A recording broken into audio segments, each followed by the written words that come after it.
આજે હું મારા 2 થી 3 વર્ષ જૂના ચણિયા ચોળીના દુપટ્ટાના લટકનને રીડિઝાઇન કરવાની છું। તો ફ્રેન્ડ, તમે જોઈ શકો છો કે બધા જ લટકન ખુલી ગયા છે। તો સૌથી પહેલાં તો તેને ખોલી જ નાખવાના છે અને પછી જે લટકન છે તેના 2 ભાગ કરી એને ટ્વિસ્ટ કરી અને એક દોરી ગૂંથી લેવાની છે। તમે વિડીયોમાં જોઈ શકો છો।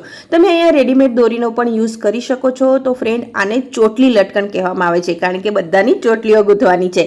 તો ફ્રેન્ડ, અહીંયા ચોટલીઓ રેડી છે। હવે તેને ડેકોરેટ કરવાનું છે। તેના માટે મેં અહીંયા દોરો, ગીની, ઘૂઘરી અને થોડા મોતી લીધેલા છે।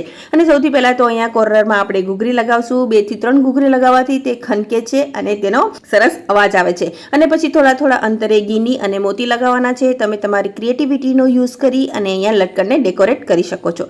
તો ફ્રેન્ડ, આ આખા પાલવના લટકન બનાવવાના માર્કેટમાં 1200 થી 1500 રૂપિયા લે છે, પણ તમે થોડી મહેનત કરીને 200 થી 250માં તેને ઘરે બનાવી શકો છો। તો ફ્રેન્ડ, લટકન રેડી છે। કેવા લાગ્યા કોમેન્ટ કરીને જરૂર જણાવજો। Bye, thank you.